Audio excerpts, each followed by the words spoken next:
ओम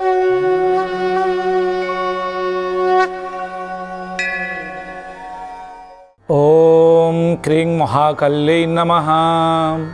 आशासे यत शुभदिनं भवतु मंगलकरम् अद्भुतकरञ्च जीवनस्य सकल मनोकामना सिद्धिरस्तु पूर्णरस्तु।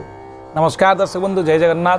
मु आपण मानकर ज्योतिर्विद वास्तुविद डॉक्टर श्रीवत्स कड़ीरत्न आज आपण मानक स्वागत जनाऊँगी आज सप्तांग कार्यक्रम को।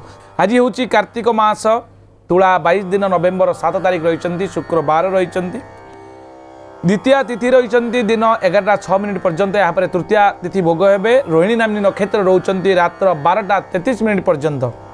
वृष राशि चंद्रमा रोचंती 60 दंड अर्थात अहोरात्र रहिबे।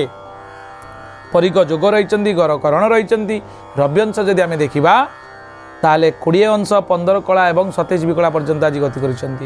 शुभ समय रही दिन 8:54 रु 10:24, दिन 11:09 रु 11:53, दिन 1:23 रु दिन 3:37, रात्र 7:40 रु 10:14 पर्यंत आपंकर शुभ समय रोचंती। बैगण पोटल आज खातु नहीं जहाँकि रेस्ट्रिक्शन अच्छी। जदि कौन पिला आज आपण परिवार जन्मग्रहण करुँच रोहिणी नक्षत्र वृष राशि कृष्णंकर राशि रोहिणी नक्षत्र और वृष राशि जहाँकि नरगण तार प्रथम अक्षर आप दवाई चाहती ताले ओ ब बी एवं बु अक्षर दे पारे।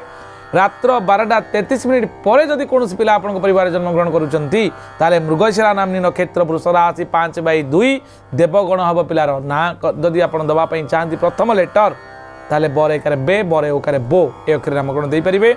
शुक्रवार थिबारु पिलाटी रोमांटिक हम सुंदर चेहराशाली हम और रिसर्चिंग माइंड गवेषणात्मक ज्ञान आहरण कर।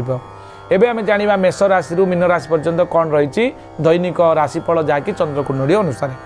मेष राशि रे अर्थ को नहीं चिंता, वृष राशि रे सम्मानित, मिथुन राशि रे व्यय वृद्धि, कर्कट राशि रे लाभ और खुशी एवं सिंह राशि रे आपण बंधु मिलन जोग रही। कन्या राशि रे अनुतप्त कौन घटना हो पारती। तुला राशि आघात प्राप्त, विचार राशि कार्य को नहीं सफलता अनुभव करेंगे एवं आपणकर धनुराशि रे लाभ जोग, मकर राशि रे खुशी खबर, कुंभ राशि रे असंतोष, मीन राशि रे सहयोग वृद्धि। ये संपूर्ण सूचना। दर्शक बंधु, आज दिन को शुभ मंगलप्रद अधिक करने चाहिए आज हूँ शुक्रवार आपण अग्निकोण को मुह करंतु। आपण श्वेत वस्त्र बा धड़ा वस्त्र परिधान करी घी दीपटे जाली आपण जप करंतु ओं सुं शुक्राय नमः 108 थर जप करंतु। देखिए निश्चित भाव में आज दिन आपण निश्चित मंगलंकर। ये संपूर्ण सूचना आज एति। दर्शक बंधु, पुणी देखा आसंता काली आज सप्तांग कार्यक्रम। नमस्कार, जय जगन्नाथ।